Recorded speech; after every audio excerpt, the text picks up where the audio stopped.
Pop Lovers México. Hola amigos, estamos aquí con el señor Brian Ray, un gran productor musical, está en la Ciudad de México con motivo del lanzamiento de Camouflage de Beatriz Shantal. Welcome to Mexico City. Thank you very Welcome much. to this project. We are really pleased to have the chance to talk to you. We would like to start talking about your career. You've been your whole life in music. Yes. Rock is your first love, isn't it? Yes, no doubt. But what about soul? Rock and roll, R&B is my first love. When I was first introduced to rock and roll, I was 3 and 4 years old. And it was a world that invited me with exciting possibilities. When I was about 5 or 6, I received a transistor radio for Christmas. Mm-hmm. You remember the old transistor radio with the one wire and one earplug, you know? Great. And those little ones. A little transistor radio. Yeah. I'm older. No. I knew it because my mom had one. Yes. And we loved to that she borrowed sometimes. Yes. But it's just a borrow.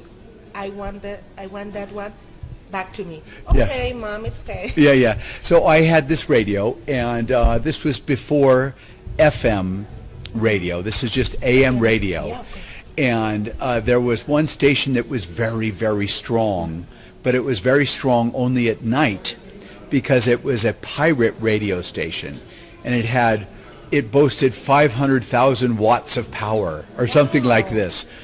And it was from Tijuana, Mexico. And it was radio station XERB. And in the daytime, it was Mexican radio. Of course. And in the nighttime, it turned into a pirate radio station.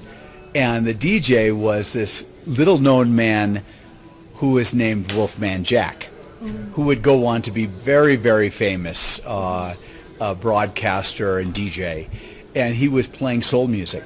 So that's when I fell in love with all the black R&B and blues music, and that's all he played. A little bit of white stuff here and there, but it was R&B.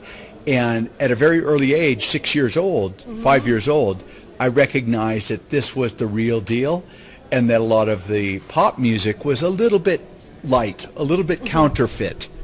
You know, but this was the real stuff. Yeah, so R&B and blues. Yeah. I think it's great the chance to choose a life way from early years. I was given. It's amazing. It was a gift to find this one radio station on my transistor radio. It opened a world. I used to stay in bed and listen to it under the sheets at night. Wolfman Jack. Ow! You know, he had this call with the echo, and in my imagination, it was another world. You know. What about your first guitar? My first guitar was also from Tijuana, Mexico. I have so much Mexico in my roots. I'm not kidding. Yeah, well, so the distance it's pretty close. Yeah, I never thought about it this way, but okay. My brother was given a Gibson guitar, and he was given guitar lessons to learn. My older brother. And he learned for about 2 weeks, and every time he'd come home from his lesson, I'd say, "Stephen, show me what you learned." And he'd show me what he learned, and he was very, nice and generous to show me. I was 8 years old, and after 2 weeks, I had passed him up and was playing all day, every day on the guitar, but it wasn't my guitar. Yeah. And so about a year or two later, my oldest sister, who had also shown me Elvis Presley and Little Richard, came back from Tijuana, Mexico with just a little $5 guitar, and it was mine. This one was mine. It was a nylon string guitar, and I started to cry. Such a wonderful gift. It was nothing next to the Gibson, but to me it was better because it was mine. So that's all I played for the first few years. Such a great history. Yeah, well, it's my history. Of course. No one can change that. When you recognize that you can create music, just not just play it, but create music? as soon as I learned to play chords, my first song I learned was Gloria by Them, Van Morrison and Them, that band. And as soon as I learned those 3 chords, that's all that's in the song, 3 chords, you can create a million other songs. I mean, so much rock and roll used only those 3 chords, or maybe a different 3 chords. Of course. But so I started writing songs from a very early age, sometimes rewriting other people's songs and saying I wrote it, you know, Well. early plagiarism. But I was creative, and I was trying to write at a very early age, yeah. It's amazing. Sometimes not with very good results, but I was trying. And you've been creating music since then. When you are involved in this creative process, Yeah. is fun for you? Oh, or yeah. is so much pressure? It is usually fun. There's a little bit of pressure because you sometimes, if you want something to come and you want something to be great and you're looking for an idea and it's not coming quick, you feel a little frustrated. But that's all a part of the process. Frustration, then breakthrough, and then failure, then success. And then if you're writing with someone else, there's the added dynamics of compromise, but you compromise in order to come up with something maybe better than you would if you were alone. So it's fun. I love to write with a partner, and I love to write alone too. It's about a personal seal with the creation. Yeah. You have your personal seal, and your music, even if you've been working with such a great artist like McCartney or Ida James, that's another story. But you create your music with your own seal. When you hear it, it's not about, oh, it sounds like McCartney. No, it's your seal. Yeah. Are you conscious when you are creating that you do not want your music looks like this or that artist that you worked with before? No, I never ever think about consciously not making it sound like something else. I naturally gravitate towards the roots that I have. I achieve a result, hopefully, that's a result of all of my training, all of my roots. If Etta James shows up in my song somewhere, or if Paul McCartney does, it's not because I tried to, it's just because there's such a huge part of my soul and my upbringing that you can't help it. You can really not run from your roots. You are a accumulation of everything you've taken in that you loved. If you loved progressive rock when you were a kid, if you loved King Crimson, you're not going to sound like the blues. It's a two different world. It's a Germanic music versus a Latin-based and African-based music. It's really two different worlds, and they don't cross very often. You can't change your roots. So I've just come out with what it is I was raised with. When you are looking a new project and you are turning your head and you choose an artist to collaborate, because you have now the chance to choose, not to be chosen, but to choose which work do you want to do. Right. What is your criteria?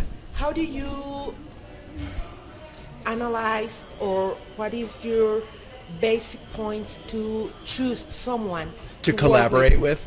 Well, for me, it's really about having similar roots, similar, not exactly the same, but similar, where there's still room to bring something new because you're bringing different roots, but also somebody who's fun to write with, someone who's fun to hang with, or create with, or just play music with. In the case of my latest project, it's called The Bayonets, and my writing partner with that is a man named Oliver Lieber, who is himself a great songwriter, producer, and instrumentalist, multi-instrumentalist.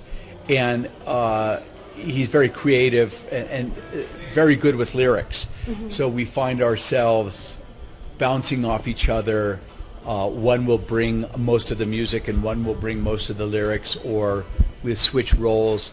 It really doesn't matter. There is no one way to write. It's just a process, and you're in a room trying to achieve something magical, trying to pull a star out of the sky that lasts forever that you can show somebody. Yes, It's a fun process, and it's hard to quantify. It just is what it is. That it's part of the it's project? very, very fun. It's like it's a bit of magic, you know.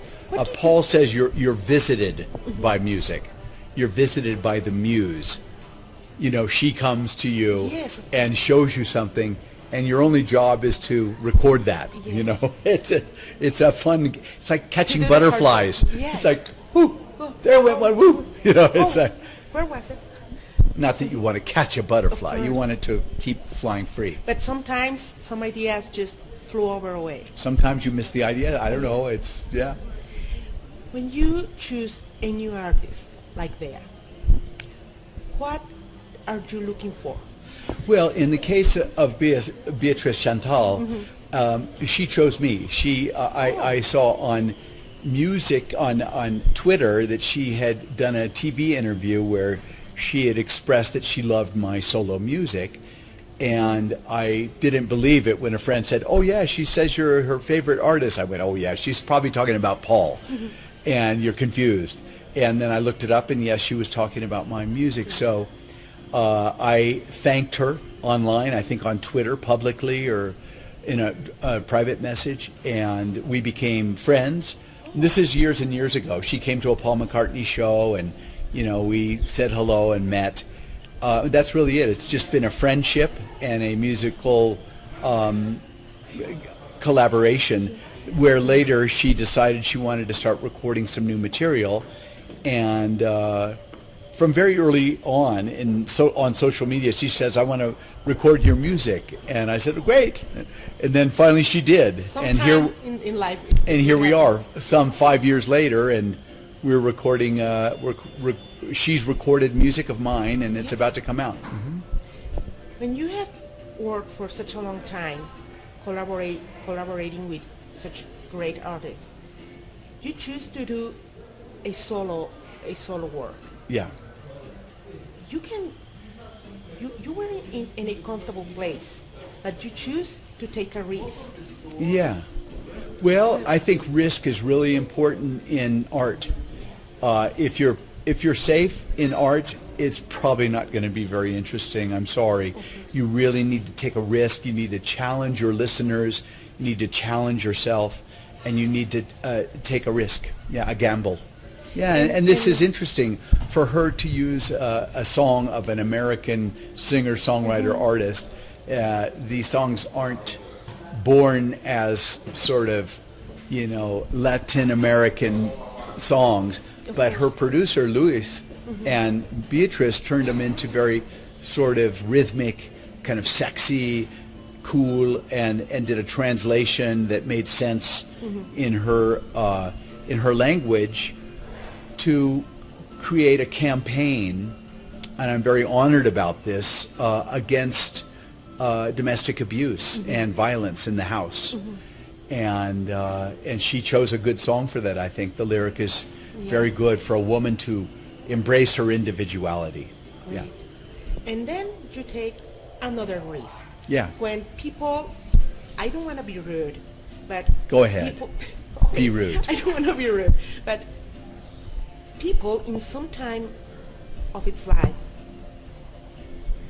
about 4 years later of career, they try to look a comfy zone, a comfortable zone, and you take another risk with the bayonets. Oh yeah, that's true. Yeah, and that was. I understand that you love risk, of course. Yeah. But why not do it by solo? Did you miss the band? Being with the band? No, it's a very simple thing. I had done, you're right, 2 solo albums that I enjoy very much. And the third album with the Bayonets, my most recent album with the Bayonets, it was just to try something different. Honestly, it was my songwriting friend, Oliver. I wrote sort of 4 or 5 songs on the first album, 3 or 4 songs on the second album with Oliver. And I came to him to write another solo album. And he said, I want to do it. He says, let's do it as a band. And I said, okay. It was that simple. Yes. It wasn't missing something or wanting something new. It was simply really to make my songwriting partner happy and try something different as a risk, another risk. So we decided with this new entity, the Bayonets, could be different than Brian Ray. How would it be different? What is this new sound? What is it? And I had a sound in my mind, was like sort of 50s sort of, you know, stripper drums, you know, sort of like cool, like, you know, like late 50s drumming and late 50s guitar hero like Dwayne Eddy or Link Ray, something low and mean and very authoritative and dark and male. And adding in a female voice, a woman from Argentina named Lucrecia Lopez Sanz, and adding in, she has a little accent, so you hear Spanish influence, and we just said it was something crazy, something wild, and something a little darker, but still very pop. Exactly. Yeah. Exactly. So I want to change a little bit. Okay. About it. You are pretty vocal about your politics view. Very. Very. You never were tempted to involve in politics? No. Being involved in politics literally would be of no interest to me. What is interesting to me is to voice my opinions about whatever it is that I feel about the world we find ourselves in now. And I was raised, thankfully, musically into a world where that was what you did. In the 50s and 60s, we had early folk music. So at the same time I loved R&B, I was discovering black radio, as I said. I was also largely influenced by my sister Jean, who turned me on to rock and roll. She was a folk artist. And in folk music, you speak about social issues and political issues, cultural issues. And you had Pete Seeger, and you had Ledbetter, and you had Odetta, and you had these people who built this long canon of very political music. And you had Bob Dylan, you had my sister Jim and Jean, Phil Oakes, you had these marvelous people. And then of course that led into rock and roll meeting folk music and coming together with this cultural big bang of the 60s where people did speak their mind. And at the same time that it was happening this in music, it was happening in social and politics. Oh yeah. Yeah, it was a big bang. Yes. 60s was a big bang. Do you feel that in this this moment, we have a soundtrack for what is happening, about what is happening now? No, sadly right now we're missing the soundtrack. We have the happening, but the soundtrack is a little bit missing. For my taste, pop music has become a popularity contest, as pop music is. It's called popular music, pop music. So it is a reflection of what is popular on the radio. But I think there are a lot of pop artists who are very safe in terms of the content of the meaning of their lyrics. In rap, they take a lot of chances, but that isn't as widely observed and listened to as, say, some of the protest music in the 60s was. I'm sad to say, like, rap music is very important, talking about what's going on, reflecting what's going on in our culture. But, you know, I think that we have this backdrop now with this new surprise presidency of a Donald Trump that will wake up a lot of artists. We hope so. Yeah, I would think so. It would be a great chance. I would think so. In 2005, did you sleep at all? Did you sleep at all? I mean, it was so full year. You did in 1 year what another artist take a decade. 2 albums with Sir Paul McCartney, an album of yourself, and another from, I missed the name, Robinson. Smokey Robinson. No, it's another one. I wrote it. I'm sorry, I just forgot the name. It's okay. You did four different works. Something amazing for an artist who has already a name. Why do you pressure that much? Well, I've always been very, very driven. It's not really pressure; it's excitement. You know, I've always gone towards excitement and towards risk and towards more, and maybe And more. excess and more and more. And more and But more. you know, it's just when a wave comes, and if you like to ride waves, you swim for the wave and take the wave. Even if you crash, you take the wave. You know. Yes, you can handle 2 or 3 creative process at the same Sure. time. You are always that way, or it was just part of the way? No, I think from a very early age, I was ambitious, and I wanted big things, and I saw that to do big things, you had to take risk again, First. and you have to put yourself out there, and so I've just been naturally that way. I don't really see it as too much or racing. I'm just doing what's in front of me. You just enjoy the process. Yeah. I was reading the credits in your first solo album, Yeah. Mundo Magneto, Yeah. and it was amazing. It was such a party when you were recorded. Yeah, it was. And that's what I wanted to create. You know, for me, I could have recorded a solo album much earlier, but my taste in music and music recording and music production, it's a little expensive.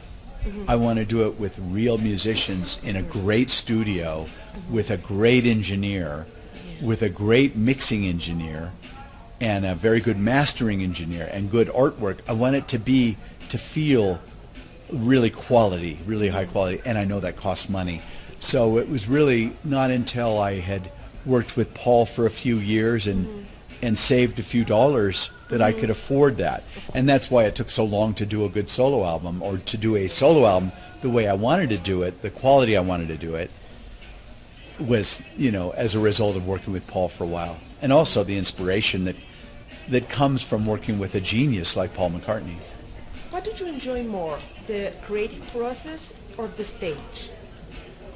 Oh, they're such different things. I think it's important to have it's like having a meal that's just a protein. You know, you want to have a few more things on your plate. And I've always liked a few things. I'd like to be a producer. I like to be a writer. I like to be on stage. I like to sing. But I also like to be beside Paul and help him shine by being a part of his band. So it's all equal to me. There's no one that's better than another. It's all a part of a big meal, you know, a big life. It's such an interesting life. Thanks. Yes. I'm so impressed. Yeah, I'm surprised. Yeah, of course. You've done in a life what takes people 2 or 3 lives to do. Yeah. And you have no reason to stop because you are doing so great. Yeah. And we are so thankful that you give us the chance to talk to you. Thank you so much. And do you want to add something about I would just this say moment? to anyone who's watching, and any new songwriter artists that are out there, and younger musicians, what I often say is, every opportunity that is available, whether it's an open mic night at a little club where you jam the blues, or an audition with somebody that maybe you don't think is that good, or maybe it's an audition with somebody you think is too good and you're afraid, you say yes to everything until you get so busy you can't say yes anymore. And you just have to say yes and do the things that come your way and work hard. Yeah. Well, thank you so much for your time. Thanks. But mainly, thank you so much for your music. Thank you so much. It's been such a wonderful experience in my life. Have the chance to talk to you. I'm so thankful. It's my honor. Thank you very much. The honor Thank is all you. mine. Oh, thank you. That's Thank you great. so Thank much. you. Gracias, amigos. Él fue el señor Brian Ray para Pop Lovers. Muchas gracias.